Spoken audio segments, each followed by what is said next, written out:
A vitória de Deus na sua vida é só uma questão de tempo, é uma questão de perseverança, é uma questão de permanecer. Quem nunca se sentiu fraco, impotente ou limitado? Quem nunca se sentiu assim? Eu já me senti muitas vezes. Algumas vezes percebi que de fato perdi o controle das coisas saíram das minhas mãos, mas nunca saíram das mãos de Deus. Quem nunca se sentiu assim? A vida nos prega peças, e nessas peças, muitas vezes nós somos testados no nosso limite. Deus nos testa no nosso limite. Deus permite, escute, a Bíblia diz que Deus não vai permitir que algo te aconteça e que isso seja maior, mais difícil do que aquilo que você pode suportar. Mas Deus nos prova, Deus permite a gente chegar no nosso limite. Não passa do limite, mas chega no nosso limite. Às vezes é escassez econômica, às vezes é uma crise existencial, uma crise social, relacionamentos. Deus permite a gente chegar no nosso limite. Deus nos testa. E toda vez que eu penso nos limites dos quais eu cheguei, eu penso o seguinte: que tudo isso aconteceu para que eu me tornasse experiente. Existem áreas da minha vida que eu sou expert no assunto. Por quê? Porque tive dificuldades com aquilo. A maturidade é resultado das experiências que a gente encarou de frente, não das que a gente fugiu.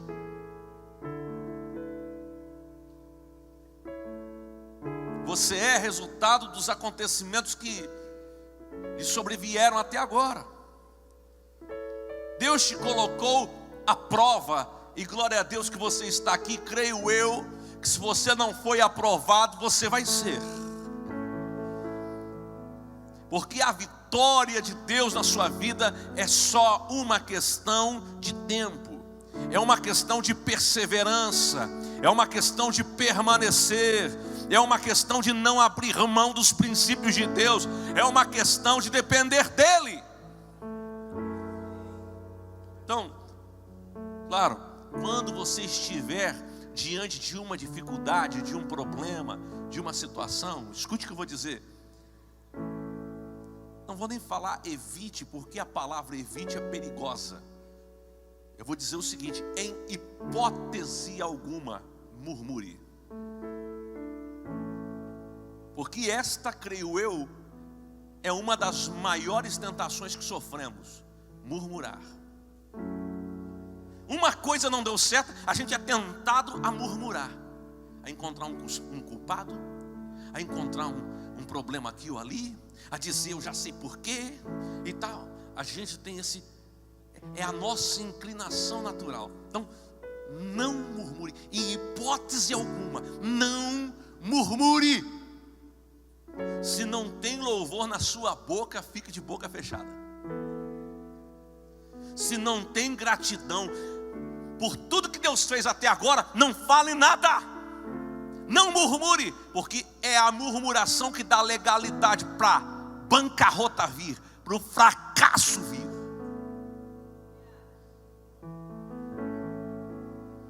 Diga misericórdia. Eu anotei algumas coisas aqui para você vencer. E como conviver com a fraqueza, sabendo que você pode vencer todas as fraquezas. Você pode resistir, você pode permanecer, você pode perseverar, você pode chegar lá. A primeira delas é: entenda que a fraqueza revela a nossa limitação. Repita isso para gravar na sua mente. Diga: a fraqueza revela a nossa limitação. Escute o que eu vou falar. Nós somos gente, e como gente, temos limitações. Se tudo desse certo e não houvesse limitação nenhuma, você seria um ser indisciplinado, sem medo de nada, sem somar consequência, sem dar conta de nada. Então, a falta de limitação é, de verdade, a falta de disciplina, porque aí ia acontecer isso. Você ia se tornar a pessoa mais devassa, mais imoral do mundo. Então, a limitação que Deus permite você passar é boa, é para o seu bem. Diga: as minhas limitações são para o meu bem. Como homem, eu tenho minhas limitações, mas quando me aproximo de Deus, entendo que o poder dele faz com que eu ultrapasse as minhas limitações, não para o mal, mas para o bem.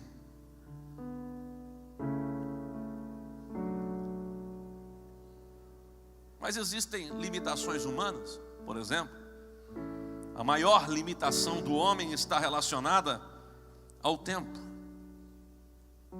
Todos nós temos prazo de validade. Ninguém vai ficar para semente.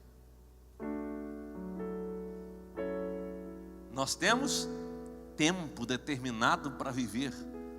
E aliás, nós temos que escolher o que fazemos em cada momento da nossa vida, em cada tempo.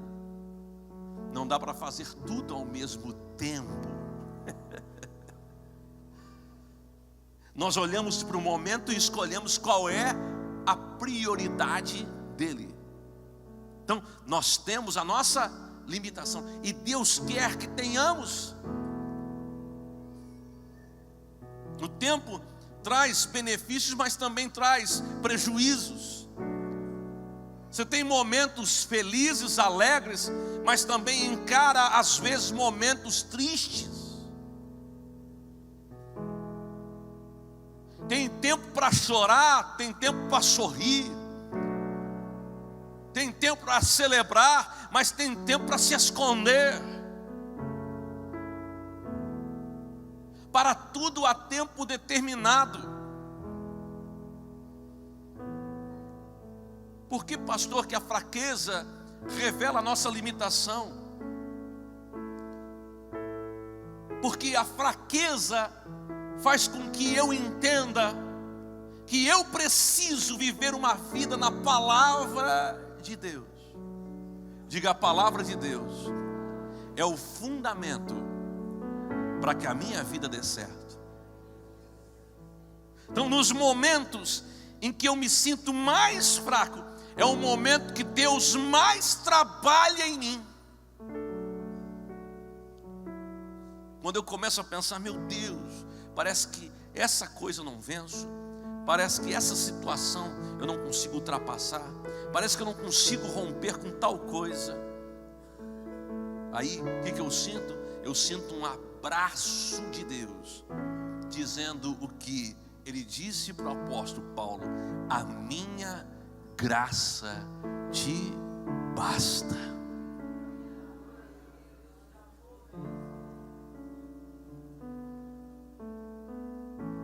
O diabo nos acusa de algumas das nossas fraquezas, principalmente aquelas que são de cunho pessoal e que estão relacionadas a um tipo de comportamento ou hábito que você tem e você não consegue romper.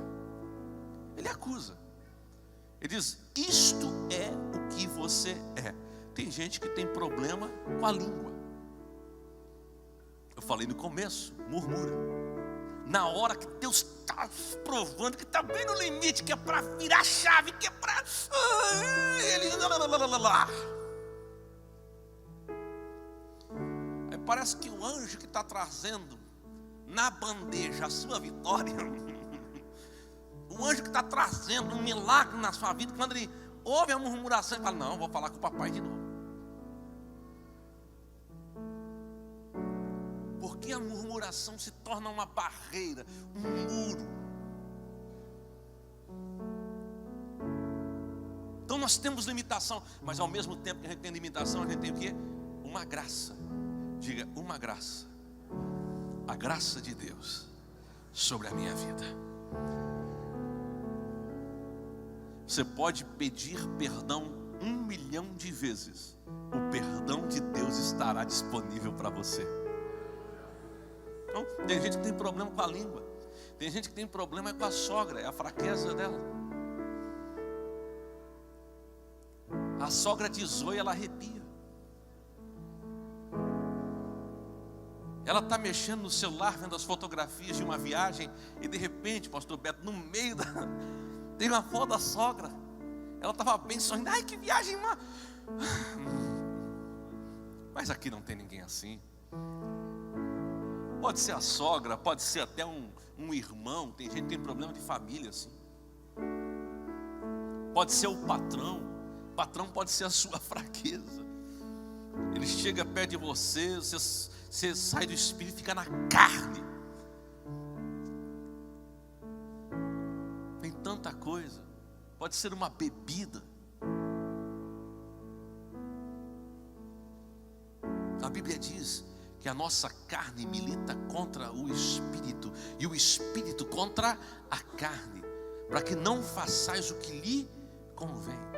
O tempo todo Deus está te chamando mais perto de mim, mais dependente de mim. Ei, mais vida comigo, mais relacionamento comigo. E a carne diz, não, você sabe o que é bom, você sabe o que é bom, vai embora, você sabe o que é bom. A carne querendo levar você, querendo te inclinar cada vez mais para as coisas dessa terra, e Deus querendo te levar para as coisas do céu. E esse é o grande desafio teológico. O tempo todo a proposta de Deus é céu, eleva os teus pensamentos, os teus olhos, pensar nas coisas que são do céu, nas coisas que são de cima. Você vai ver que a proposta de Deus o tempo todo é tirar você dessa terra. Mas tem gente que se inclina. Não, calma aí, não passa dessa semana, ele vai ver só o que eu vou fazer. Mude a sua mentalidade. A fraqueza revela que você é limitado, e como limitado você precisa depender de Deus. Diga amém. Tem uma outra coisa que a fraqueza, a gente precisa perceber que para vencer na vida é importante considerar as fraquezas. Sabe qual é a segunda? É que a fraqueza nos tira o orgulho. Diga, a fraqueza nos tira o orgulho. Se você for ler o livro Orgulho Fatal, de Jim Bakker, você vai ter uma surpresa. Jim Bakker foi um dos pastores mais conhecidos na América do Norte, nos Estados Unidos.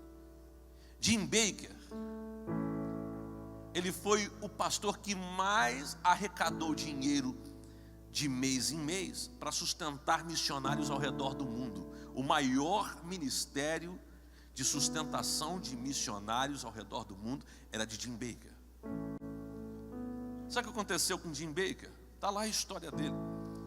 O Jim Bakker entrou num orgulho tão grande, achando que praticamente Deus dependia dele e não ele dependia de Deus. O Jim Bakker passou um tempinho, começou a ser pego com mulheres que saíam na revista Playboy. Passou um tempo, Jim Bakker sofreu uma investigação da polícia americana, e aí acabaram descobrindo que nos últimos meses daquele tempo ele estava desviando recursos que era para missão e usando para benefício próprio. Essa é a história de Jim Bakker. Jim Bakker é preso. Na cadeia, ele sofre terríveis abusos. E quando eu falo a palavra abuso, você sabe o que é. O grande Jim Bakker passa pelo pior momento da sua vida. Muitos anos se passaram, ele foi solto, pagou suas dívidas e começou um ministério pequenininho. recomeçou toda a sua trajetória ministerial. Ele vem ao Brasil. Na igreja que meu pai era pastor em Joinville, nós tínhamos um pastor passando por um problema de disciplina por conta de um caso extraconjugal. Nós, sabendo que aquele homem americano estaria pregando em Londrina, enviamos esse pastor lá. E o pastor foi.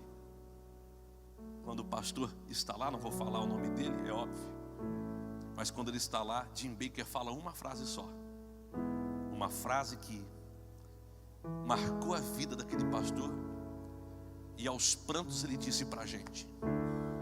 A frase era a seguinte: para Deus não importa o que vai acontecer com você, se seu nome vai para as capas de jornais, se os noticiários irão dizer o que aconteceu com você e como aconteceu, se você vai ser envergonhado publicamente. Para Deus nada disso importa.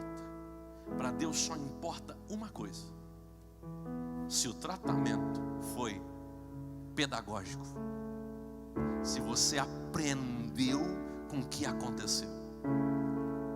A fraqueza nos tira, nos esvazia de todo